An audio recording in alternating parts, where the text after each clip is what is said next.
ಮಂಗಳೂರು ಅಂತಾರಾಷ್ಟ್ರೀಯ ವಿಮಾನ ನಿಲ್ದಾಣದಲ್ಲಿ ಪೂರ್ಣ ಪ್ರಮಾಣದ ಏರೋಡ್ರೋಮ್ ತುರ್ತು ಕಾರ್ಯಾಚರಣೆ ಮಂಗಳಂ 2025 ನಿನ್ನೆ ನಡೆಯಿತು. ವಾಯುಯಾನ ಸುರಕ್ಷತೆ ಮತ್ತು ತುರ್ತು ಸಂದರ್ಭಗಳಲ್ಲಿ ಪರಿಸ್ಥಿತಿಯನ್ನು ನಿಭಾಯಿಸಲು ವಿಮಾನ ನಿಲ್ದಾಣ ಸರ್ವಸನ್ನದ್ಧವಾಗಿರುವುದನ್ನು ಖಚಿತಪಡಿಸಿಕೊಳ್ಳುವುದು ಈ ಅಣುಕು ಕಾರ್ಯಕ್ರಮದ ಉದ್ದೇಶವಾಗಿತ್ತು.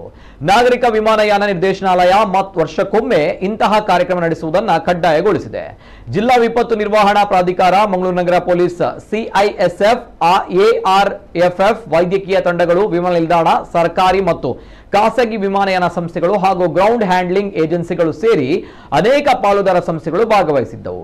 70 ವರ್ಷಗಳ ಶ್ರೀಮಂತ ಇತಿಹಾಸವನ್ನು ಹೊಂದಿರುವ ಮಂಗಳೂರು ಅಂತಾರಾಷ್ಟ್ರೀಯ ವಿಮಾನ ನಿಲ್ದಾಣ 583.77 ಎಕರೆ ಪ್ರದೇಶದಲ್ಲಿ ವ್ಯಾಪಿಸಿದೆ ಮತ್ತು ಪ್ರಯಾಣಿಕರ ದಟ್ಟಣೆಯ ವಿಷಯದಲ್ಲಿ ಕರ್ನಾಟಕದ 2ನೇ ಅತ್ಯಂತ ಜನನಿಬಿಡ ವಿಮಾನ ನಿಲ್ದಾಣ ಎಂಬ ಹೆಗ್ಗಳಿಕೆ ಹೊಂದಿದೆ.